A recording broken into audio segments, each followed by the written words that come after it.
Nous parlons de la vie, nous parlons de la grandeur. Dieu a donné la terre à l'homme pour qu'il assujettisse. Mais pourquoi est-ce que certaines personnes n'arrivent pas à assujettir bien le domaine dans lequel Dieu a mis l'homme? Mais pourquoi est-ce que certaines personnes n'arrivent pas à la grandeur, n'arrivent pas à posséder ce que Dieu leur a donné? Et pourquoi certaines personnes demeurent dans un état de pauvreté alors que Dieu nous a tout donné? Mesdames et messieurs, merci de suivre votre émission Repère. Repère, aujourd'hui, nous allons vraiment nous étendre sur cette question. Ça fait un bout de temps que nous parlons de la grandeur. Et pourquoi certaines personnes n'arrivent pas à arriver à maturité ou encore à grandir, arriver à la dimension de la grandeur, au sortir encore de la pauvreté. Est-ce un état d'esprit ou encore c'est quelque chose qui est lié au spirituel? Pour ce faire, nous recevons pour la toute première fois sur ce plateau de Repère chez vous, l'homme des dieux, lui c'est le prophète Jimmy Mbaya que vous connaissez très bien, une figure emblématique en RDC ainsi que dans le monde entier. Il est avec nous. Nous en parlons en long et en large. À qui je dis bonsoir et bienvenue, prophète. Ouf. Un grand plaisir d'être avec vous ici dans ce plateau à nouveau. Bonsoir, frère Jules. Vous allez bien, prophète? Ouais. Après Kanga Moïbi, l'année de jugement, après Bouddha Ponalibota, après toutes ces choses, on a eu quand même un peu de temps de se reposer. Et Dieu nous a restaurés, ça va. Le travail divin n'est pas facile, hein? Oui, c'est beaucoup de gens ne le savent peut-être pas, mais c'est beaucoup de poids.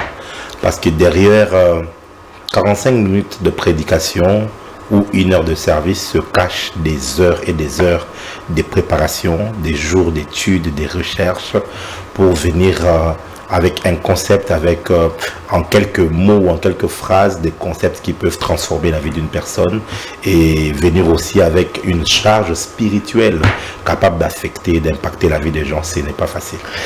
Très bien, je rappelle que vous êtes au prophète à JLC Ministry, une œuvre grandiose qui fait parler d'elle en République démocratique du Congo ainsi que dans le monde entier, et que vous avez une manifestation qui aura lieu, je crois, d'ici là en Europe. Oui. Alors on aura une tournée avec une série d'activités, dont 2 qui seront majeures. Le premier, c'est déjà ce 10 octobre, ce vendredi-ci, 10 octobre, à Bruxelles. C'est la nuit du jugement. Donc, la même nuit qu'on a tenue au stade ici, c'est la même qu'on va tenir aussi de là-bas, de l'autre côté, à Bruxelles. Et le 24 octobre, nous la tiendrons aussi sur Paris. Donc, à Bruxelles, pour tous ceux qui nous suivent, je sais que cette chaîne est Congo Buzz et sur YouTube, et ainsi de suite, est beaucoup suivi en Europe. Donc, vous tous qui nous suivez, vous êtes en Belgique, à Benelux, c'est-à-dire Luxembourg, ou encore à Hollande et Netherlands, vous pouvez vraiment vous joindre à nous pour ces programmes sur 10 à 10 heures du soir. C'est un programme de prière extraordinaire que nous aurons avec comme thème renverser l'hôtel de la sorcellerie. Nous serons sur l'avenue Zamenhof, sur Anderlecht. Donc voilà, c'est un peu ça. Très bien. Alors pour ce faire, avant d'ouvrir cette émission, mesdames et messieurs, nous allons prendre cet élément, ce spot qui retrace carrément ce que le prophète vient de dire. Et ensuite, on se retrouve tout juste après.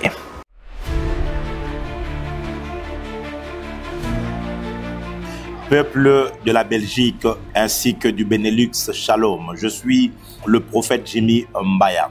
L'heure est grave, extrêmement grave. Le monde de ténèbres a mis en place un stratagème pour détruire des familles, pour détruire des vies, pour détruire des églises et des ministères. Les forces de l'enfer se sont mises en harmonie pour pouvoir s'attaquer à l'église de Jésus-Christ. Voilà pourquoi je t'emmène ce message. Il est temps que nous nous levions dans la prière, dans l'intercession prophétique et dans des actions prophétiques. C'est pour cette raison-là que le Seigneur m'envoie chez vous afin d'organiser la nuit du jugement.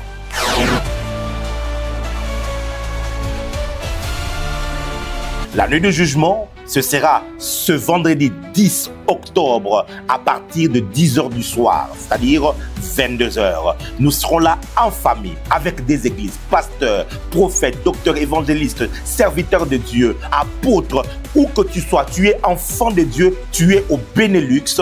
Et bien, ce rendez-vous est un grand rassemblement du corps du Christ pour venir chercher la face de Dieu et expérimenter la puissance de Dieu. Le thème que nous allons pouvoir explorer, c'est renverser l'autel de la sorcellerie. Cette force des ténèbres, cette puissance de la sorcellerie qui se lève contre ta famille, qui se lève contre tes enfants, qui se lève contre ton ministère, cette puissance doit tomber au nom de Jésus. Ainsi, je viens en renfort pour pouvoir apporter ma main d'association et pouvoir apporter la portion de grâce qui repose sur ma vie afin que tu voies la main de Dieu. Dans cette nuit, nous prierons pour les malades. Nous prenons le temps de la ligne de la prophétie. Nous prenons le temps d'intercéder et de libérer la puissance de Dieu dans vos vies. Nous serons au 31B, avenue Docteur Zamenhof, 1070 Anderlecht. Dieu te donne rendez-vous en cette activité pour changer à jamais l'histoire de ta vie. Que Dieu te bénisse.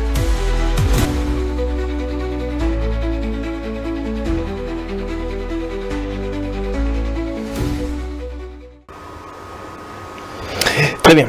De retour sur ce plateau, mesdames et messieurs, c'est comme je l'ai annoncé que nous parlons de la vie, nous parlons de la grandeur et pourquoi certaines personnes n'arrivent pas à maturité ou encore à sortir de la pauvreté. Aujourd'hui, ce ne sera pas vraiment une émission, nous serons en vote spirituel ainsi que voilà, physique, parce que nous recevons l'homme des dieux, prophète Jimmy Mbaya, parce que nous parlons de comment arriver à concrétiser ses rêves et sortir de la pauvreté. J'aimerais d'abord que vous puissiez un peu nous définir c'est quoi la pauvreté.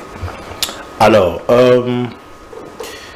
il y a plusieurs définitions selon la PAM, selon les Nations Unies, selon plusieurs secteurs et on définit la pauvreté de plusieurs manières, mais de manière simple, c'est simplement l'incapacité que peut avoir un homme à pouvoir pourvoir aux besoins les plus primaires d'un être humain ou de ses besoins les plus primaires. Quand un homme est incapable de pourvoir aux besoins primaires de sa vie, eh ben on dit de cette personne qu'elle est pauvre. C'est-à-dire lorsque vous n'êtes pas capable de payer une maison, de payer à manger normalement sans s'inquiéter, lorsque vous êtes incapable de scolariser vos enfants, lorsque vous êtes incapable de pouvoir ne serait-ce que vêtir votre épouse, votre enfant, ben vous êtes pauvre, ok? Et maintenant, les économistes ont aussi leur manière à eux, selon le PIB, selon les revenus journaliers et tout ça, selon les pays et tout. Il y a des pays qui sont classés des pays pauvres, des pays en voie de développement, ça c'est pour eux. Mais en tout cas, moi je reste vraiment dans des concepts un peu plus simplistes pour permettre à tout le monde de comprendre cela. Donc voilà. Alors, prophète, eu égard à ce que vous venez de donner comme définition, la pauvreté aujourd'hui, comment pouvons-nous la considérer? A-t-elle un impact sur le physique ou bien c'est d'abord une affaire spirituelle? Je ne dirais pas qu'elle est une affaire spirituelle dans le sens le plus commun parce que ma compréhension est un peu différente. C'est-à-dire que la pauvreté spirituelle existe, mais la pauvreté spirituelle a deux facteurs ou deux axes. Le premier axe qui est de droite est positif, le deuxième axe qui est de gauche est négatif. Je m'explique. Jésus dit « Heureux le pauvre en esprit, car le royaume est à eux ». C'est-à-dire que la pauvreté spirituelle est une bonne chose. Mais cette pauvreté spirituelle-là, c'est quoi? C'est pas le manque d'argent. Cette pauvreté spirituelle, c'est simplement une totale dépendance à Dieu. Peu importe ce que je peux accomplir dans le ministère, peu importe le don que je possède, devant Dieu, je reste pauvre. C'est-à-dire, je continue à dépendre de lui, à jeûner, à prier et à m'attendre à lui. Donc, pas cette suffisance. De l'autre côté, il y a une autre pauvreté spirituelle qui, elle est négative, c'est-à-dire une personne qui s'appuie trop sur le matériel tout en oubliant Dieu. C'est avec avec Laodicée, Jésus dit que parce que tu dis que tu es riche, tu t'es enrichi, tu n'as besoin de personne, tu ne sais pas que tu es aveugle, pauvre et nu. Donc ils étaient pauvres spirituellement. Donc il y a des personnes qui peuvent être suffisants, ils peuvent être intelligents, ils peuvent avoir un bon salaire, ils s'en sortent très bien dans la vie, mais spirituellement, quand Dieu les regarde, ils sont pauvres. Alors, cette pauvreté gauche, c'est au fait simplement le manque de la présence de Dieu. Quand une personne n'a pas Dieu, elle est pauvre. Vous voyez, donc ça c'est au niveau spirituel. Quand une personne n'a pas une relation avec Dieu, tu n'as pas reçu le Seigneur Jésus-Christ dans ta vie, et ben tu es pauvre. Peu importe les millions que tu peux avoir, la preuve, nous voyons Jésus donner l'histoire de l'homme riche et du pauvre Lazare. Physiquement, l'un était pauvre et l'autre était riche. Mais à leur mort, la Bible dit que le pauvre Lazare a été transporté par les anges. Donc les anges viennent faire l'escorte d'un prince. Ils le transportent dans les seins d'Abraham. Tandis que le riche, il se retrouve dans un lieu de tourment et là, il pleurait beaucoup et il souffrait beaucoup. C'est comme ça que la parole dit, à quoi sert-il à un homme de gagner le monde si il en arrivait à perdre son âme? Donc là, c'est au niveau spirituel, le concept est un peu plus différent. Maintenant, il y a ce qu'on appelle la pauvreté dans l'âme. La pauvreté dans l'âme, c'est plutôt le manque de vertu. Il y a beaucoup de personnes, vous le trouvez, il a des biens matériels, il a beaucoup de choses, mais il n'a pas de vertu. C'est pas une personne qui a de l'amour, c'est pas une personne qui est conciliant, qui vit bien avec les gens. En fait, dans son âme, la personne est pauvre. Vous voyez, la Bible dit que je souhaite que tu sois prospère, que tu prospères à tous égards, que tu sois en bonne santé, prospère comme l'état de ton âme. Si ton âme ne prospère pas, peu importe les biens matériels que tu peux avoir, tu demeures pauvre parce que tu ne seras pas heureux. C'est encore une autre forme de pauvreté. Forme de pauvreté. Maintenant, il y a aussi la pauvreté maintenant matérielle ou encore physique. Et cette pauvreté-là peut vraiment avoir de l'incidence dans notre bien-être. Mais Papa Jules, tu dois savoir qu'il n'y a rien de bon dans la pauvreté. Il n'y a rien de bon dans la pauvreté. Beaucoup de gens disent que l'argent, c'est la racine de tous les maux, ce qui est faux. La Bible dit plutôt c'est l'amour de l'argent qui est la racine de l'argent. N'a pas de problème. C'est l'amour de l'argent. Voilà. Et maintenant, le manque d'argent n'est pas non plus la racine de tous les biens. Donc, manquer d'argent, il n'y a rien de bon dans ça. Et quand vous voyez, par exemple, aujourd'hui, même quand vous regardez notre environnement, vous verrez que les gens sont devenus de plus en plus méchants. Les gens commencent à se tuer. À Kinshasa, les gens ne connaissaient pas le poison. À Kinshasa, il n'y avait pas autant de méchanceté comme on voit aujourd'hui. Qu'est-ce qui cause cela? Les gens sont très pauvres. Et la pauvreté peut te donner du stress, peut te donner des maladies cardiovasculaires. La pauvreté, le fait que tu as un enfant malade et dont tu n'es même pas en mesure de subvenir à ses besoins et tout. Quand ton enfant meurt entre tes mains, tu as un problème de cœur, tu as un problème de tension. Vous voyez que la pauvreté peut vraiment causer beaucoup de mal, tant dans le corps, tant dans l'âme, parce que tu commences à haïr, tu deviens aigri, tu deviens amer parce que tu en veux à tout le monde, tu penses que tout le monde devait t'aider alors qu'il ne t'aide pas, et donc voilà, tout le monde devient sorcier parce que certainement, comme nous tous on essaie de fournir les efforts et qu'on ne réussit pas, ceux qui réussissent c'est que réellement ils sont quelque part et tout, donc tu deviens aigri dans ton cœur et finalement même la pauvreté pousse les gens à des actes extrêmes.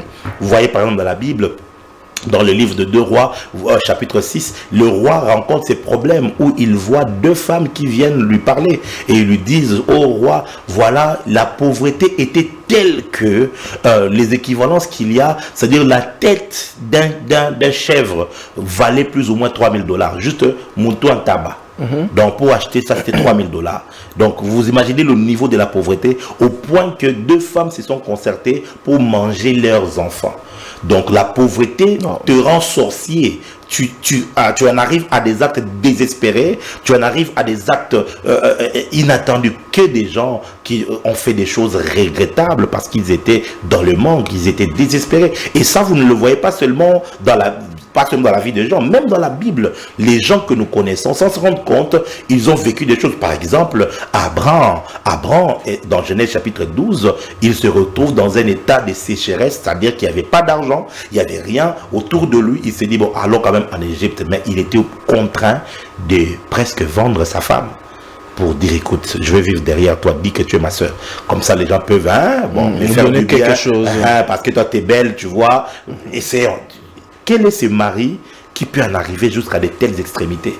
Nous voyons David, par exemple, qui part mentir. Il ment au souverain sacrificateur Achitoub. Il lui dit, ah non, le roi Saül m'a envoyé ici en une mission secrète, bon, donne-moi un peu à manger et tout. C'est comme ça qu'on lui donne de manger les pains des propositions. Prophétiquement parlant, on va dire que, mais quand on le regarde sur un plan humain, on se rend compte que le monsieur était aux abois et poussé à mentir à un serviteur de Dieu à cause de la pauvreté. Et comme ça, nous avons beaucoup d'histoires où la pauvreté a poussé des gens à des actes désespérés, et c'est comme ça que nous prions que le Seigneur puisse nous aider à enseigner le peuple de Dieu, à apporter cette lumière pour éradiquer tant bien que mal, parce que c'est pas tout le monde qui recevra forcément l'enseignement, mais pour ceux qui le pourront, appliquer des principes pour qu'ils sortent vraiment de la pauvreté.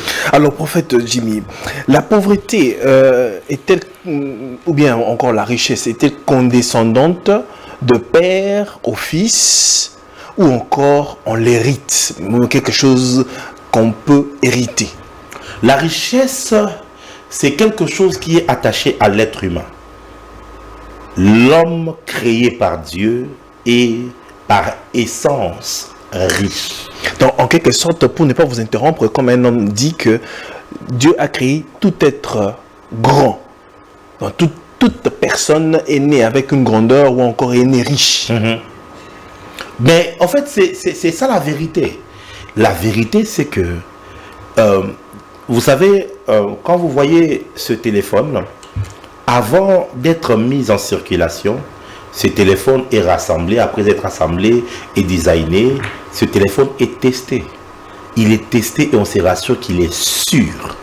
Et on met le stamp, le cachet de l'appareil, je ne ferai pas la publicité ici, et c'est comme ça qu'on va livrer cela. C'est-à-dire quand on commence à vous vendre un appareil, il est passé par de tests terribles et il a été certifié. Quand Dieu présente son produit qu'on appelle l'homme, il l'a créé, il l'a chargé de bénédictions.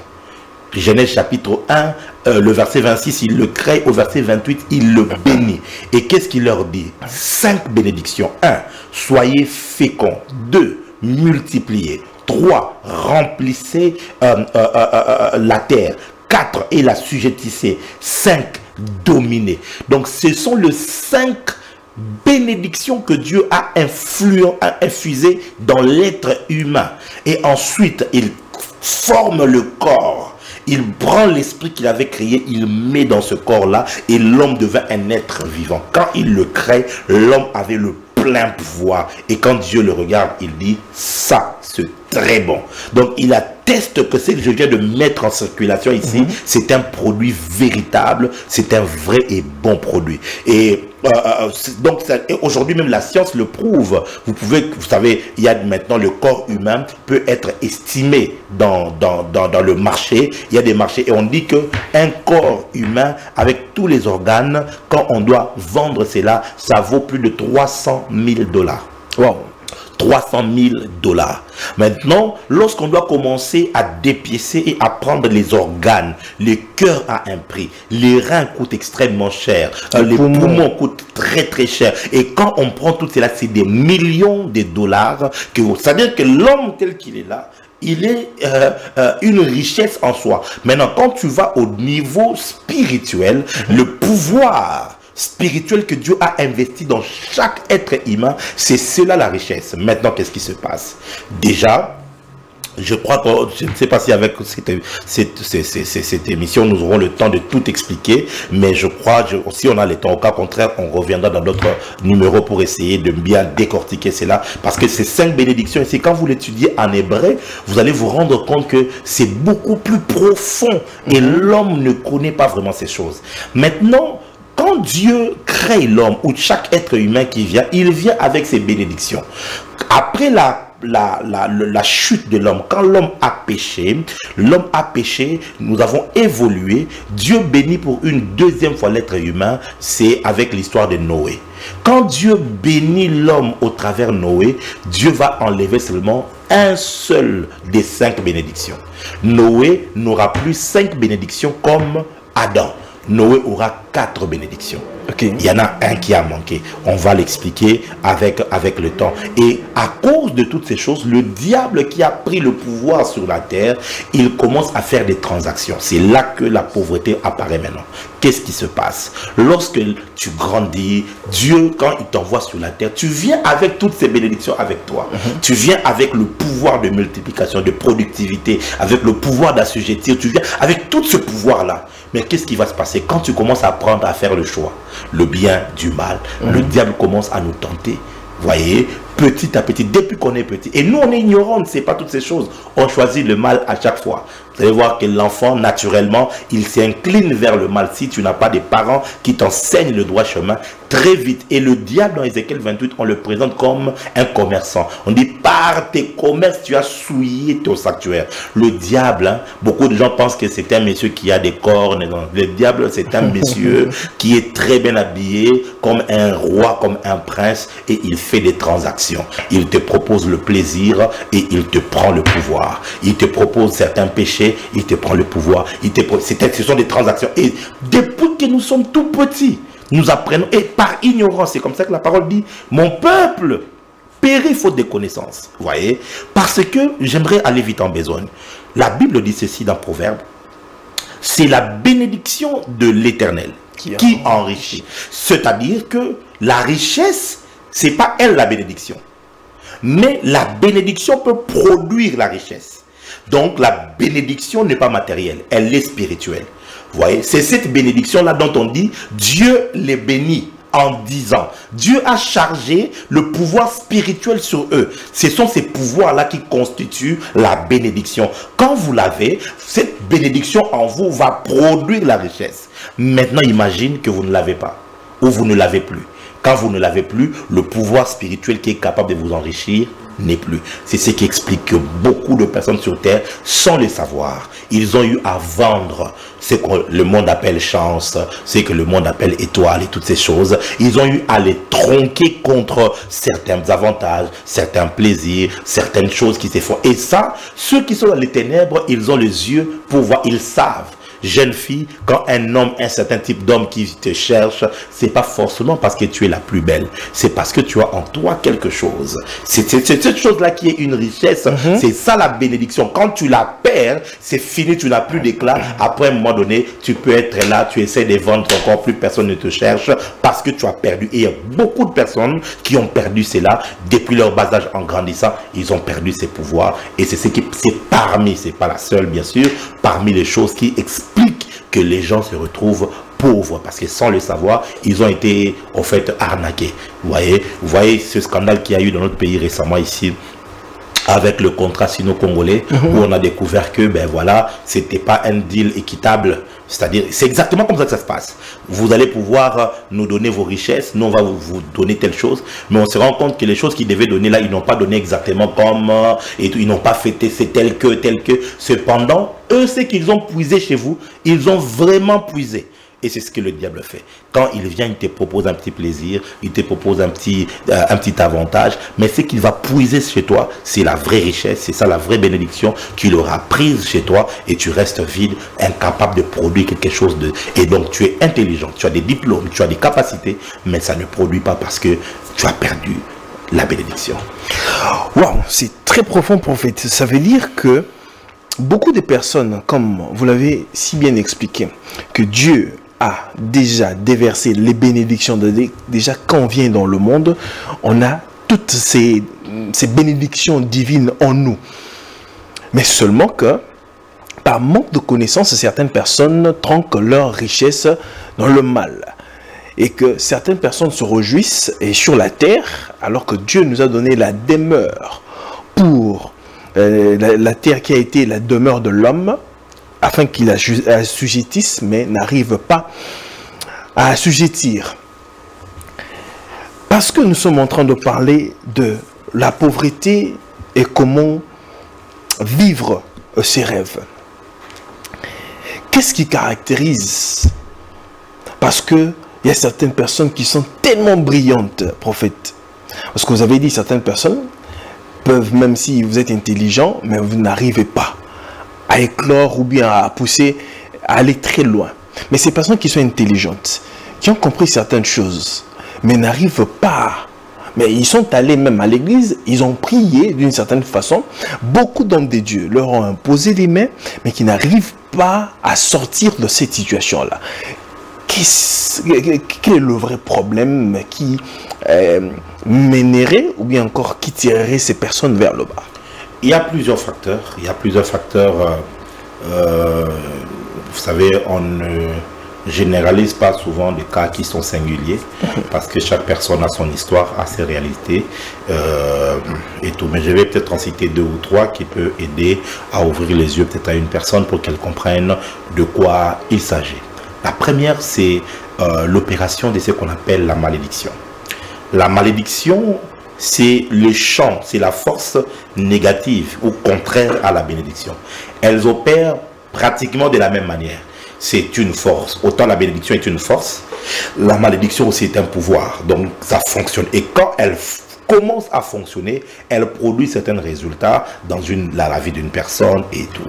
Et maintenant, comment opère la malédiction? C'est que beaucoup de personnes marchent sous cet effet parce que certaines personnes méchantes sur la terre ont libéré ces pouvoirs qu'on appelle malédiction par la sorcellerie, par beaucoup de choses et tout. Et lorsque tu fais face à la malédiction comme ça, il faut trouver refuge en Jésus. C'est le refuge en Jésus qui pourra te sauver de la malédiction quand tu entres. Et beaucoup de personnes, Papa Jules, tu seras surpris de te rendre compte que beaucoup qui partent dans les églises, en réalité, ils n'entrent pas dans les seigneurs, ils n'entrent pas en Jésus, ils entrent dans une religion. Ils adhèrent à un concept et tout ça, mais ils ne soumettent pas leur vie à Jésus.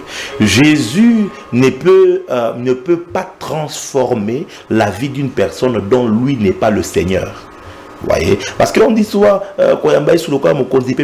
tout ça.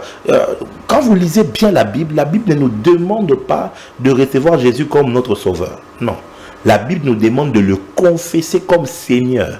C'est comme ça que nous serons sauvés. Parce que Jésus ne sera pas notre sauveur. Il est déjà le sauveur. Il a déjà fait le travail à la croix. Il a fini. Maintenant, il vous dit, hey, si vous voulez que je vous sauve, venez, soumettez-vous à mon royaume. Je serai votre Seigneur et je vous sauve. Maintenant, c'est soumettre là, c'est ça le vrai problème. Beaucoup de gens partent dans les églises comme allant chez un féticheur. Donc, on s'en fout un peu de ta vie, hein, et tout, tu donnes un peu d'offrande, on met la main, et puis ça va commencer à marcher. Ça ne marche pas comme ça. Ça ne marche, je suis prophète, par la grâce de Dieu, je peux vous dire cette vérité, ça ne marche pas comme ça. Quand tu viens auprès de Jésus, Jésus doit te transformer, il doit te faire entrer dans son système de fonctionnement. C'est comme un Congolais qui s'enfuit et va aux États-Unis. Quand tu arrives aux États-Unis, vous savez, il y a beaucoup de personnes qui souffrent aux États-Unis. Ils sont arrivés, mais je les ai rencontrés, ils souffrent énormément. Pourquoi? Ils ne se sont pas intégrés, ils ne se sont pas régularisés. Du coup, qu'est-ce qui se passe? Ils ne peuvent pas travailler, ils ne peuvent pas avoir certains avantages. Quand ils rencontrent la police des États-Unis les complique l'existence. Ils sont obligés de se cacher parce qu'ils ne se sont pas alignés. Ils n'ont pas été intégrés. C'est exactement comme ça. Le royaume de Dieu, c'est un pays. Quand tu entres, et tout, il faut t'aligner, il faut te soumettre. Est-ce que tu vis selon la parole du Seigneur? Est-ce que tu obéis aux enseignements du Seigneur Jésus-Christ? Jésus a dit, si vous obéissez à mes commandements et tout, demandez tout ce que vous voudrez, mon Père va le faire. Vous voyez? Mais le problème, c'est que nous n'obéissons pas à sa parole, nous ne nous alignons pas. Et donc ça, c'est un autre problème. Donc la malédiction ne s'en va pas seulement parce qu'on a prié pour quelqu'un. Il faut d'abord que tu trouves refuge dans son royaume. Et pour trouver refuge, il faut t'aligner et te soumettre.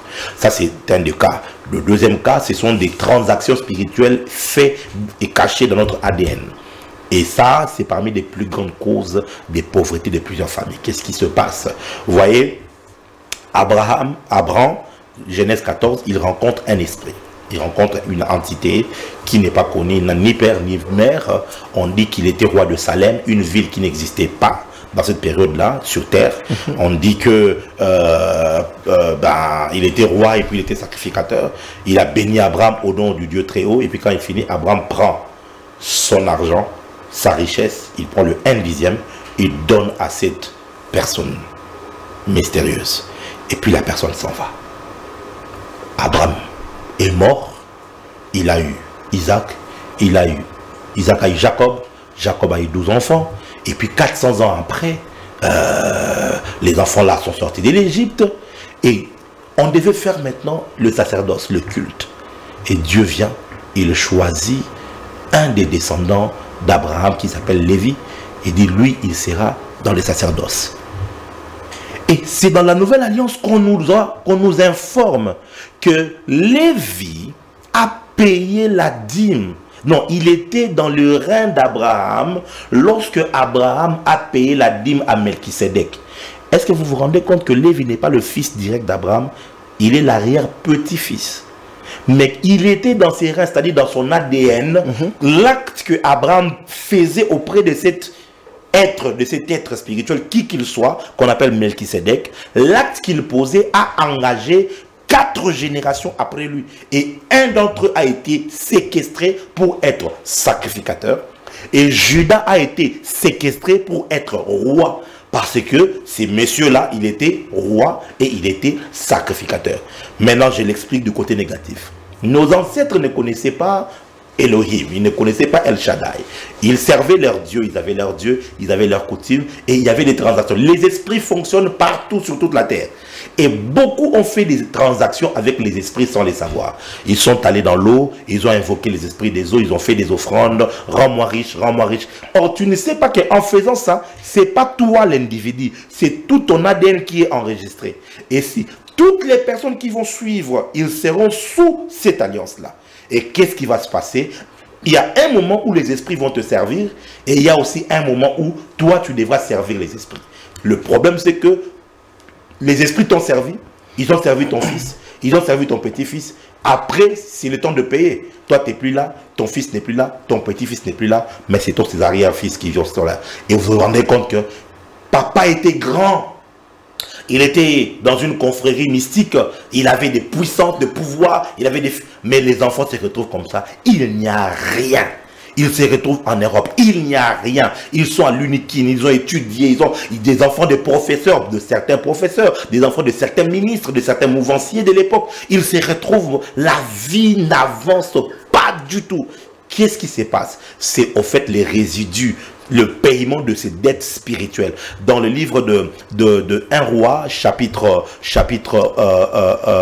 4, si je ne m'abuse, je peux même retrouver ça rapidement. On parle d'une histoire, de 2 rois, pardon, chapitre 4. Il y a une histoire assez triste qui se passe dans la Bible, dans le livre de 2 rois chapitre 4, une veuve qui était la femme d'un prophète. Elle vient pleurer auprès d'Élisée en disant, mon mari craignait Dieu, hein, il servait le Seigneur, c'était ton serviteur aussi. Il est mort, il a laissé des dettes. Il est allé contracter une dette quelque part. Lorsqu'il a contracté, lui il avait contracté la dette en son nom. Et c'était pour lui. Et puis il meurt sans avoir payé cette dette-là. Elle dit, les créanciers sont venus pour réclamer mes enfants. Ils vont prendre les enfants. Vous voyez, ça ce sont des lois dans le monde spirituel. Ça fonctionne et chez Dieu et chez le diable. C'est comme ça. David, tu as servi Dieu. Et ben, ton fils Salomon va subir les bénédictions de ton alliance avec Dieu. Ça marche comme ça. Tant dans le positif, tant dans le négatif. Par exemple, Abraham a eu alliance avec Dieu. Abraham meurt. Et la Bible parle d'Isaac qui était dans un pays de sécheresse. Dieu vient réclamer Isaac. Et lui dit, je suis le Dieu de ton père. Il se présente. Il faut me servir, je vais te bénir. Jacob, il fouille son frère, il arrive à Luz, qui est maintenant Bethel, et tout. Il dort juste sur une pierre. Dieu se présente à lui. Pourquoi il se présente? Parce que les réclamations spirituelles existent. Les réclamations spirituelles divines existent, et aussi diaboliques aussi existent. Maintenant, c'est lui qui est allé vers une entité dans la forêt, vers une entité dans l'eau, vers une entité dans le monde astral. Il a contracté une dette. C'est-à-dire qu'on a pris la richesse quelque part dans les autres âmes, dans les autres étoiles. On t'a donné, on a donné le pouvoir, on a affermi ta chaise. Qui va payer la dette? Lorsque tu meurs, ce sont les enfants souvent qui payent cette dette-là, les arrière-petits-enfants et tout ça. Et vous allez vous rendre compte que des gens, dès leur naissance, on leur ravit leur étoile. Ils se retrouvent comme ça mongols. Ils se retrouvent comme ça sans intelligence. On a étudié avec des enfants comme ça. Hein. Le papa très riche, mais le petit, il est bête. Vraiment, vraiment, pardonne-moi, mais vraiment. Hein. Donc, moi, non, terrible. Donc lui, il n'aime que boire. Depuis qu'il est petit, on lui donne l'argent, il part boire parce que spirituellement, il a été vidé de toute substance. C'est parmi les raisons. Mais troisièmement, c'est aussi nos propres erreurs. Certaines erreurs. il y a des personnes qui ont vendu leur héritage. La Bible dit, tu perdras ton héritage par ta propre faute. Et le sage parle à son fils dans les proverbes, il dit, ne va pas vers une femme étrangère. Parce que qu'est-ce qui va se passer? Tu vas finir par perdre ta richesse. Il dit ça dans la Bible. Parce qu'il y a des personnes qui sont allées avec certaines femmes qui croyaient que je suis vigoureux, cette fille-là, elle est dingue de moi, elle-même, tu ne sais pas, en fait, que même le rapport sexuel est une transaction spirituelle. Et beaucoup de personnes ont perdu leur richesse, leur énergie vitale, leur étoile, ils les ont perdus. Quand tu as perdu ça, ça devient compliqué. Je ne peux pas te mentir. Ça devient pas impossible, mais très compliqué pour retrouver ce que tu as perdu. Mais ce qui est bien, quand tu te soumets, c'est comme ça que j'ai dit, il faut prendre refuge en Jésus-Christ et se soumettre dans son royaume. Et entrer totalement. Et totalement. Le problème avec toi, c'est que tu ne veux pas te soumettre, tu veux juste avoir l'argent. Tu veux juste avoir le travail. Or, Jésus n'a pas besoin d'être ton féticheur. Jésus veut être ton Seigneur. C'est lui qui va gouverner ta vie, qui va t'apprendre une autre manière de vivre, qui va t'apprendre d'autres principes sur lesquels tu vas te fonder pour bâtir une nouvelle richesse avec lui. Comme certaines personnes disent qu'aujourd'hui les gens entrent dans les églises et ils font de Dieu comme un garçon de course, mais ne se soumettant pas, comme vous venez de le dire, aux principes de la parole et n'entrant pas totalement dans l'alliance ou encore en Christ. Vous voyez notre texte que nous aimons souvent dire à 2 Corinthiens chapitre 5 verset 17. Si quelqu'un est en Christ, il est devenu une nouvelle créature. Souvent on dit ça sans se rendre compte qu'il s'agit du conditionnel. On dit si. On dit si, c'est un si. C'est inconditionnel. C'est-à-dire qu'il y a des gens qui n'y sont pas. On dit mais si tu réussis et que tu es en Christ, si tu es en Christ, c'est en Christ. C'est-à-dire, cette bouteille d'eau qui est là, je ne sais pas ça vient d'où. Voilà, elle est là. Tu peux tenir la bouteille. Tu peux être autour de la bouteille, en dessous de la bouteille. Tu peux être au-dessus de la bouteille. Mais tu n'es pas dans la bouteille. Pour être dans la bouteille, quand on ouvre, on te plonge dedans, tu n'en sors plus. C'est-à-dire que tu es submergé, tu es immergé. Tu es totalement sous l'influence. Tu es contrôlé par l'atmosphère qui est dans la bouteille. C'est ce qu'on dit. Si quelqu'un est en Christ, on ne dit pas si quelqu'un va à l'église. On ne dit pas. Beaucoup de personnes ne sont pas. Ils sont à l'église, mais ils ne sont pas en Christ. Beaucoup de gens sont dans une religion quelconque, mais ils ne sont pas en Christ. Beaucoup de gens sont fils spirituels d'un pasteur, d'un prophète, d'un docteur, mais ils ne sont pas en Christ. Et le secret ici, c'est si quelqu'un est en Christ. Si, c'est-à-dire qu'il n'y a plus une partie de toi qui n'est pas contrôlée par lui. Il n'y a plus une partie de toi qui n'est pas influencée par lui. Ton mode de pensée, tu penses au travers Christ. Les actions que tu poses, tu le poses en accord avec les principes et l'enseignement de Christ. Si tu es en Christ, tu es devenu. C'est-à-dire que c'est un processus, c'est un devenir, vous voyez ça? C'est un processus de transformation et qui produit un résultat, une nouvelle créature. Ce n'est pas instantané. Ça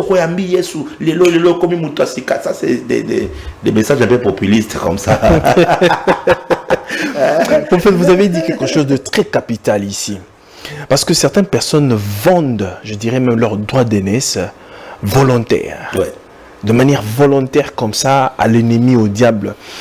Vous venez de citer ici des relations illicites où certaines personnes se trouvent, pensent qu'ils sont tellement virils et vont comme ça sortir avec des femmes de manière en désordre. Et vous avez dit, quand on arrive à perdre son étoile, on arrive à perdre les bénédictions que Dieu avait placées en vous, et ce n'est pas impossible, mais ça devient très compliqué.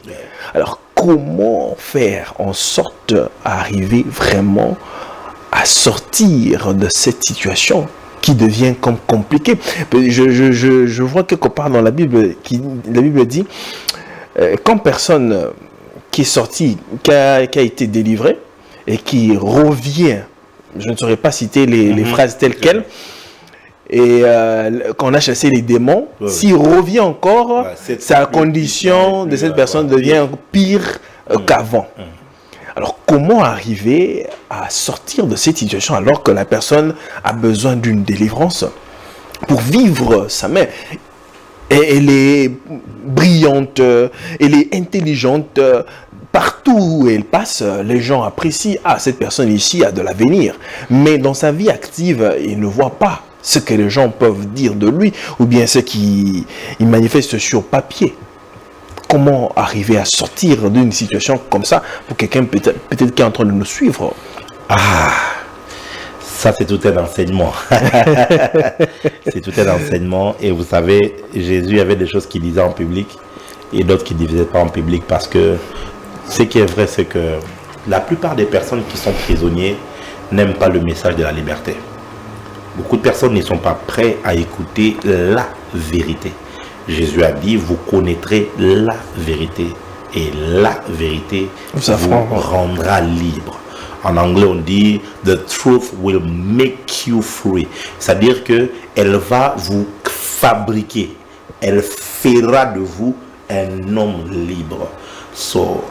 Beaucoup de personnes ne sont pas prêtes à écouter la vérité. Quand tu vas chez un médecin, tu ne lui demandes pas directement le médicament pour guérir. Tu commences d'abord par accepter le diagnostic posé par le médecin. Et quelquefois, ça peut être très difficile d'écouter ce que le médecin va te dire. Qu'il te dise que tu as le VIH. Qu'il te dise que tu as un cancer qui a atteint le stade terminal. Qu'ils te disent que tes reins sont foutus. Ce sont des vérités difficiles.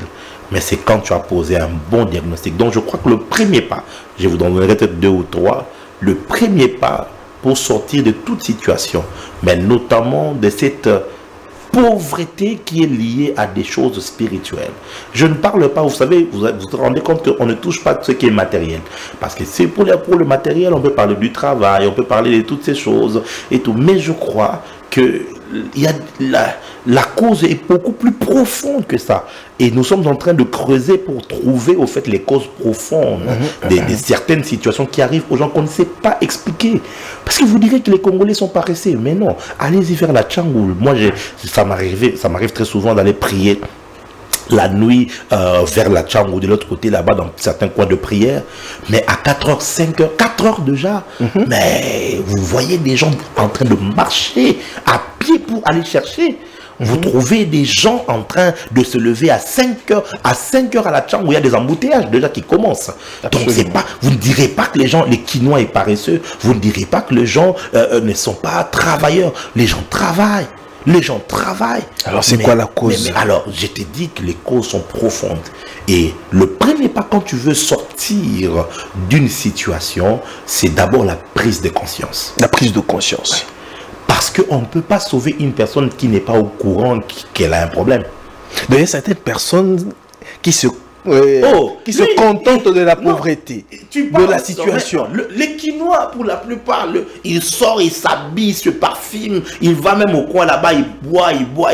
Toi, tu le regardes quand tu dis ça, mais ça, c'est un peu être un boss. Va voir là où il dort. Va voir là où il dort. Tu peux pas croire que cette belle dame que tu vois là, bien maquillée comme ça, elle dort dans des conditions macabres et tout. Mais beaucoup de gens, ils s'en foutent. Ils ont normalisé. Vous savez, le corps humain et le cerveau humain a une capacité d'adaptation et de te faire accepter la réalité. Mais il faut que tu prennes conscience. La Bible parle des 4 lépreux, je crois, de Rois chapitre 7, qui étaient là, ils se sont dit, allons nous jeter seulement dans les... Ils ont pris conscience de leur état, qu'on a faim, on ne peut pas rester comme ça. Je crois que nous ne devons plus seulement prêcher des affirmations, mais on doit pousser le peuple congolais à prendre conscience de son état, qu'il y a des choses qui ne sont pas acceptables. Ici, je parle dans un angle spirituel, mais on peut prendre cette prise de conscience dans tous les angles. Il y a des choses qui se passent dans la politique de notre pays qui sont inacceptable, mais le peuple est inconscient et on nourrit cela, on vous donne la bonne musique, on vous donne des concerts, on vous donne et tout ça, voilà tout ce que vous voulez là, les distractions, le plaisir, les distractions, les plaisirs, pour que vous soyez dans l'inconscience. Et le balango wayambo, oyo peuple nini oyo quel peuple, vous voyez ça. Mais au fait, La vérité, c'est que nous sommes dans l'inconscience collective. Et de manière personnelle, puisqu'on parle à une personne ici, c'est que tu dois prendre conscience que mon état n'est pas bon. J'ai quel âge? J'ai 45 ans, mais je vis encore chez nous.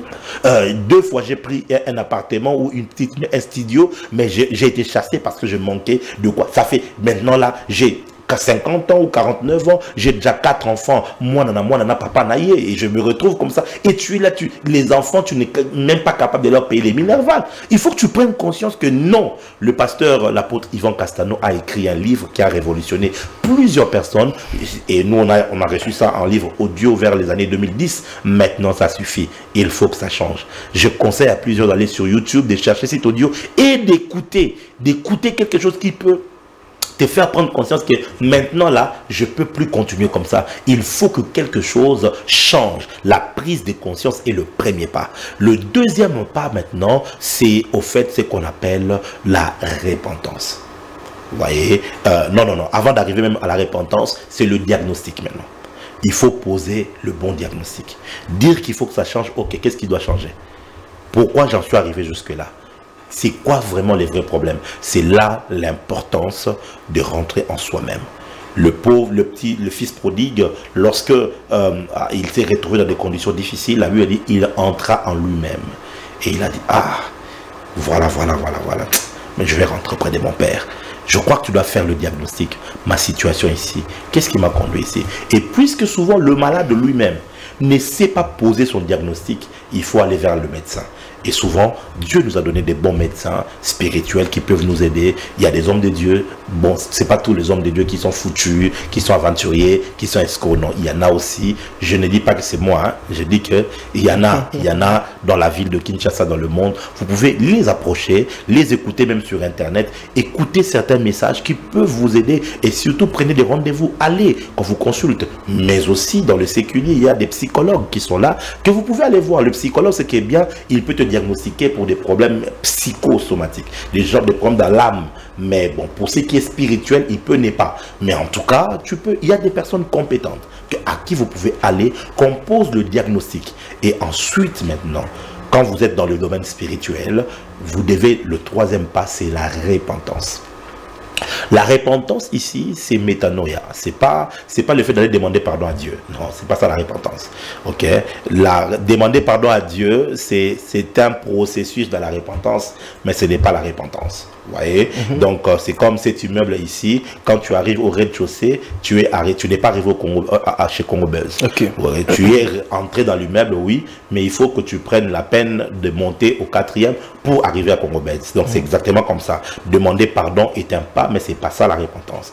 La repentance, c'est faire un demi-tour. C'est vraiment un demi-tour de 90 degrés. C'est-à-dire, je partais comme ça, la repentance, je tourne et je change de direction. C'est changer complètement ton système de pensée et t'aligner au système divin. C'est ça la vraie repentance que beaucoup n'obtiennent pas. C'est comme ça que je t'ai expliqué être en Christ. C'est comme ça que je sais. En fait, toutes ces choses, si on doit les résumer en un mot, c'est la repentance. Quand tu arrives à ce stade-là, alors la puissance de Dieu ne pourra pas t'empêcher de te sortir de chaînes. Regardez comment Jésus présente son mandat dans Luc chapitre 4, verset 18. Il ouvre le rouleau et puis il dit, l'Esprit du Seigneur est sur moi. Moi, je pensais qu'il allait commencer par dire pour mourir pour les gens et les sauver. Non, il dit pour annoncer une bonne nouvelle aux pauvres, c'est-à-dire une information. On va leur donner une information. Aux pauvres, on ne lui donne pas l'argent, on lui donne de la connaissance. On lui donne une information qui est capable de le transformer. Bien évidemment, cette pauvreté-là, elle est beaucoup plus spirituelle que physique. Mais néanmoins, par ce principe, on peut comprendre que Jésus aurait pu venir là et de dire, je suis venu donner le salut aux pauvres. Ok? Je suis venu donner, je ne sais pas moi, de l'argent aux pauvres, la nourriture aux pauvres. Il dit non, je suis venu aux pauvres.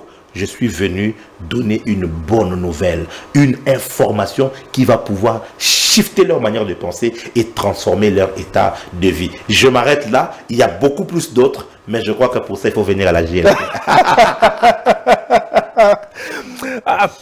Prophète, vous me laissez sur ma soif et les téléspectateurs. Alors que nous voulions peut-être entrer encore en profondeur pour connaître les secrets bibliques Oui.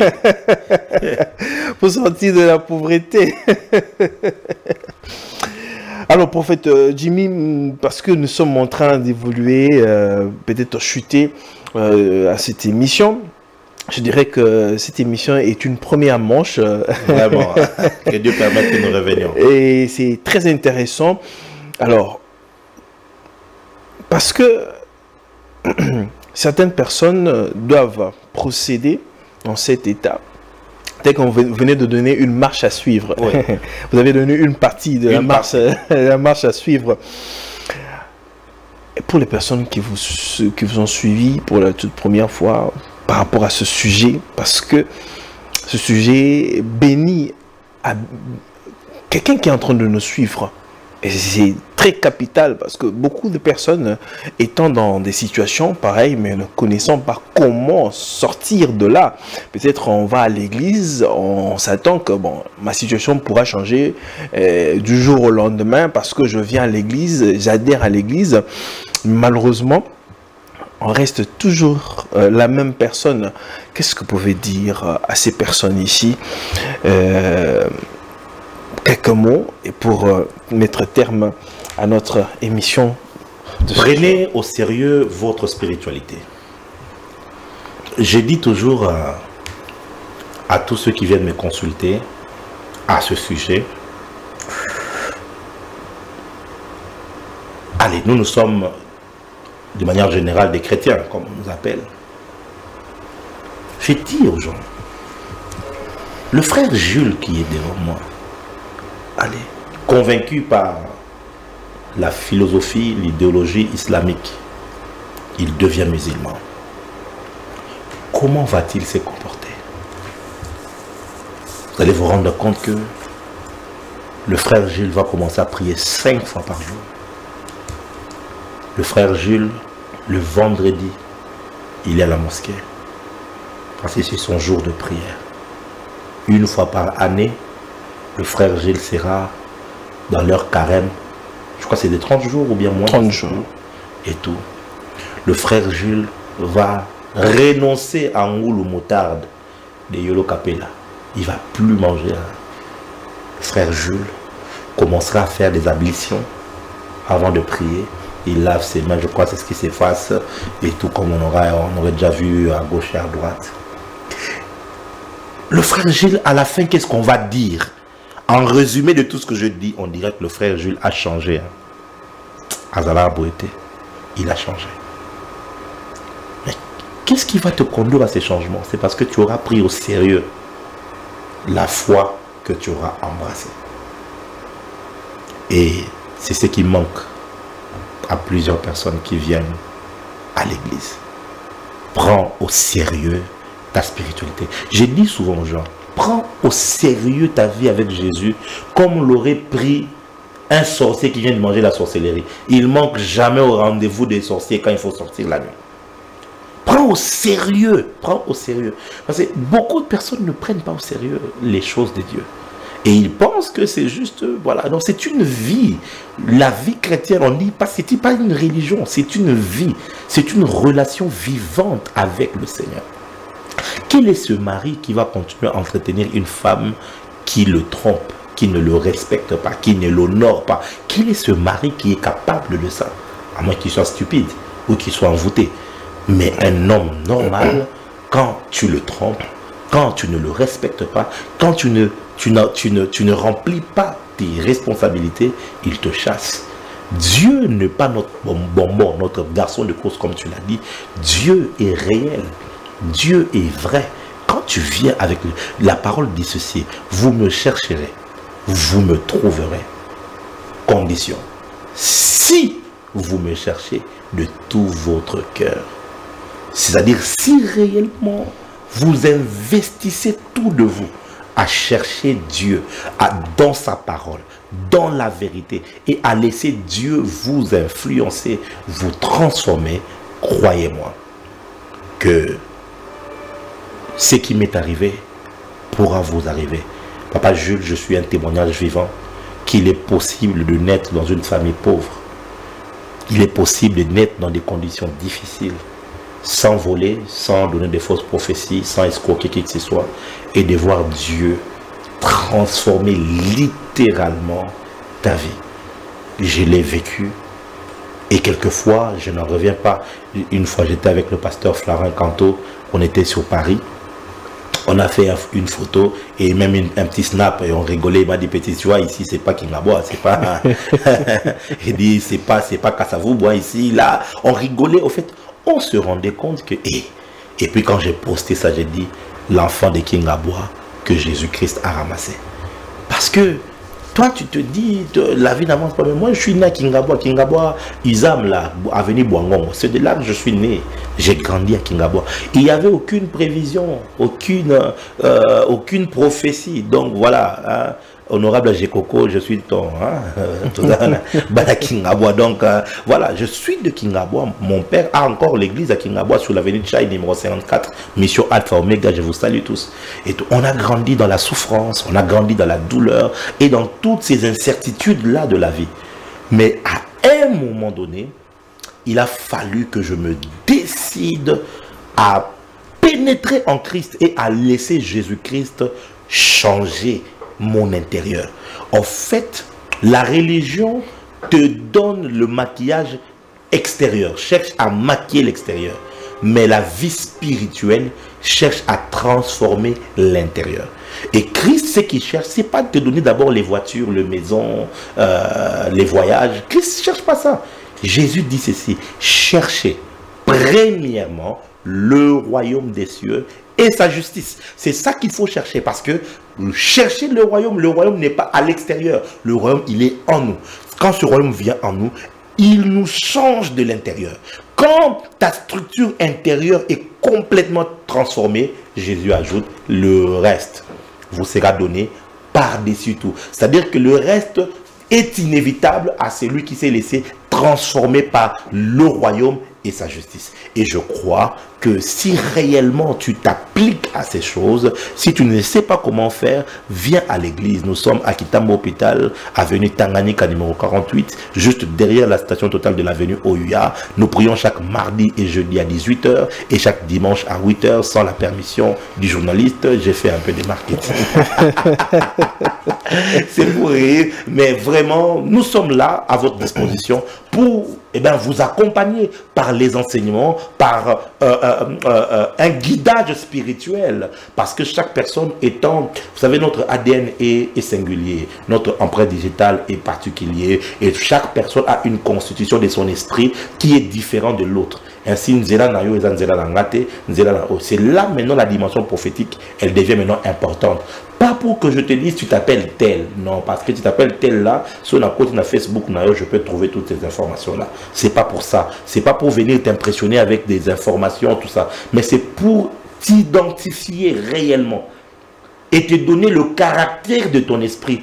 Est-ce que tel que tu es journaliste, c'est vraiment ça que Dieu t'a envoyé faire sur la terre? Qu'est-ce que Dieu t'envoie faire sur la terre? Et je crois qu'il est important que des gens rencontrent des vrais prophètes dans leur vie. Et je crois qu'au Congo, il y en a plusieurs. Il y en a plusieurs. Merci beaucoup, prophète Jimmy Mbaya, de votre temps, bien que chargé, tout ça là. Mais vous nous avez fait honneur de répondre à notre invitation. Le plaisir est mien, en tout cas. Le plaisir est mien. Et je sais que la nuit du jugement, oui. Et va très bien se passer. Le Seigneur sera au rendez-vous. Gloire au Seigneur. Tous ceux qui sont à Bruxelles, vous êtes à Alost, vous êtes à Charleroi, vous êtes, je ne sais même plus où, mais en tout cas, vous êtes à Bruxelles, vous êtes au Luxembourg, vous êtes à Anvers, vous êtes en Hollande, Rotterdam qui est juste à côté, et tout, à Benelux, vous êtes aux villes avoisinantes, je crois, de France, mais qui sont voilà, avoisinantes de la Belgique. Vous pouvez faire 1 heure de route, 2 heures de route, arriver sur cette activité qui vous fera vraiment du bien et qui vous transformera. C'est ce vendredi ici déjà. Ce vendredi à partir de 10 h, le 10 octobre à 10 h. Donc c'est le 10 h. Donc c'est ça en fait le truc. Donc 10 h et puis 10 encore. Comme le général Sonny Kafuta. Il nous a montré le chemin. L'homme des chiffres. Il nous a montré le chemin. Donc, ce sera au fait ce vendredi 10 octobre à partir de 22h. Nous sommes sur l'avenue Docteur Zamenhof, numéro 31B, 1070 Anderlecht. Vous êtes malade, il y a un numéro que nous allons pouvoir vous donner pour que vous puissiez nous contacter. Vous êtes malade, vous avez des problèmes, vous avez besoin d'être dans la ligne prophétique. Toutes ces choses seront mises en place pour que nous puissions vous prendre en charge et prier pour vous. Nous allons pouvoir renverser la puissance de la sorcellerie qui détruit des familles, qui détruit des ministères, des destinées, des vies, par la puissance de Dieu. Par la grâce de Dieu, le Seigneur nous utilise. Et pour ceux qui nous suivent, vous êtes sans ignorer de peu de choses que Dieu a déjà fait et qui a affecté et impacté toute une nation par des paroles prophétiques que nous donnons, par des directions que nous donnons. Et je crois que nous venons avec même grâce en Belgique ce 10 octobre à partir de 22h, comme je l'ai dit, sur 31B rue Docteur Zamenhof, Anderlecht. Et donc ne manquez pas, le 24 maintenant, nous serons sur Paris, à Noisy-les-Grands. Nous vous donnerons aussi tous les détails. Tantôt, là aussi, nous aurons la nuit du jugement. Merci beaucoup, prophète Jimmy Mbaya. Mesdames et messieurs, c'est ici que nous mettons terme à cette émission. Peut-être quand le prophète reviendra et on aura notre deuxième partie de cette émission, parce qu'il faut éveiller le peuple des dieux.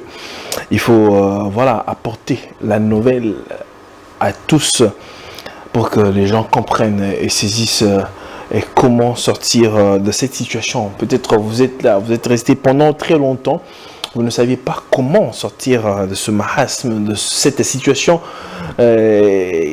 qui continue, quoi. Alors, Dieu a placé des personnes, Dieu les a mandatées et pour nous éclairer, pour nous dire, nous parler de la part du Seigneur. Alors, Dieu voulant, si le Seigneur ne revient pas, le prophète nous reviendra et on va continuer à parler sur cette question et aller encore dans des questions beaucoup plus profondes. Alors, pour le reste, portez-vous bien, que la paix soit avec vous. Merci à Christian et merci à Jordi, merci à Bestel. Que la paix soit avec vous et que Dieu bénisse la RDC. Au revoir.